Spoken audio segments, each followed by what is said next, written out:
जीतने वाले बच्चों का बहुत बहुत बहुत स्वागत है पैम्परिंग इंडिया पर, क्योंकि जीतना हमारी डेस्टिनी नहीं, हमारी जिम्मेदारी है और हम जीत कर के रहेंगे। बच्चों, अगर आप कोई गवर्नमेंट एग्जाम की तैयारी कर रहे हैं या फिर गवर्नमेंट एग्जाम को क्लियर करना चाहते हैं, वो भी बिना 12 से 18 घंटे पढ़ाई किए बिना, तो हम आज आपके लिए लेकर के आए हैं कुछ बेहतरीन स्ट्रेटेजी। लेकिन वीडियो को शुरू करने से पहले मैं आपको बता दूं कि हमें किसी भी गवर्नमेंट एग्जाम को क्लियर करने से पहले हमारे पास 3 चीजों का होना बेहद जरूरी है। पहला है सही स्ट्रेटेजी, दूसरा है सही स्टडी मटेरियल और तीसरा और सबसे इंपॉर्टेंट है सही गाइडेंस। अगर आपके पास ये तीनों चीजें अवेलेबल हैं तो आप बड़ी से बड़ी, मुश्किल से मुश्किल गवर्नमेंट एग्जाम को बड़ी ही आसानी से 6 महीने के भीतर क्लियर कर सकते हैं। तो सबसे पहले तो एग्जाम को क्लियर करने से पहले सबसे पहले हमें एक मिथ को क्लियर करना होगा हमारे दिमाग में से, जो कि है कि गवर्नमेंट एग्जाम को क्लियर करने के लिए हमें 12 से 14 घंटा पढ़ना जरूरी है। इस झूठ को इतनी बार दोहराया गया है, इतनी बार बोला गया है कि हम में से ज्यादातर बच्चों को ये सच लगने लग गया है। और दूसरी चीज कि हमें किसी भी गवर्नमेंट एग्जाम को क्लियर करने के लिए ज्यादा से ज्यादा, जितना हो सके उतना ज्यादा पढ़ने की जरूरत है। लेकिन बच्चों, हम कोई फिलोसोफर, विद्वान या ज्ञानी नहीं बनना चाहते। हम सिर्फ एक गवर्नमेंट एग्जाम को क्लियर करना चाहते हैं। और गवर्नमेंट एग्जाम को क्लियर करने के लिए हमें बहुत ज्यादा पढ़ने की जरूरत बिल्कुल भी नहीं है।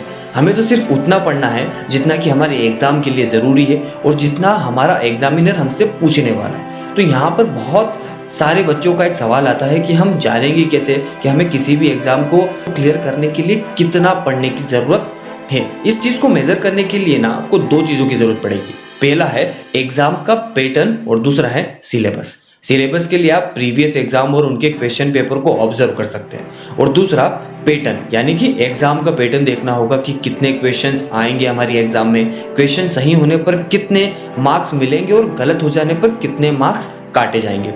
जब सिलेबस क्लियर है, पैटर्न क्लियर है, तो एग्जाम को क्लियर करना बेहद आसान हो जाएगा बच्चों। लेकिन गवर्नमेंट एग्जाम में हम जैसे ही एनरोल करते हैं ना, तो हमें बताया जाता है कि आप जितना ज्यादा पढ़ सकते हो, हमें उतना ज्यादा पढ़ना चाहिए। लेकिन हम इसी बेवकूफ़ी के चलते एक चीज़ भूल जाते हैं कि हमें अगर कम समय के भीतर गवर्नमेंट एग्जाम को क्लियर करना है ना, तो हमें क्वांटिटी पर नहीं क्वालिटी पर ध्यान देना होगा। हमेशा एक रूल फॉलो करना बच्चा, क्वालिटी ओवर क्वांटिटी। कम पढ़ेंगे लेकिन काम का पढ़ेंगे। अब हमें सिलेबस पता है, पैटर्न पता है हमारी एग्जाम का, और हम क्वालिटी कंटेंट की पढ़ाई भी कर रहे हैं। लेकिन अब सवाल आता है कि हम पढ़ेंगे कितनी देर और कितना कितना पढ़ेंगे। तो इसके लिए हमें ज़रूरत होगी एक टाइम टेबल की। टाइम टेबल अपने आप में ही एक स्पेसिफिक टॉपिक है। तो अगर बच्चों आप चाहते हैं कि हम इस पर भी एक स्पेसिफिक वीडियो बनाएं, तो सब जितने बच्चों की डिमांड है वो सारे के सारे कमेंट पे जाकर के टाइम टेबल जरूर कमेंट करें, ताकि हम एक नया स्पेसिफिक वीडियो भी इस टाइम टेबल वाले टॉपिक पर प्लान कर सकें। इतना सब जानने के बाद भी बहुत सारे बच्चों का एक छोटा सा डाउट बच जाता है कि हमें रात में पढ़ना चाहिए या फिर सुबह जल्दी उठ करके पढ़ना चाहिए।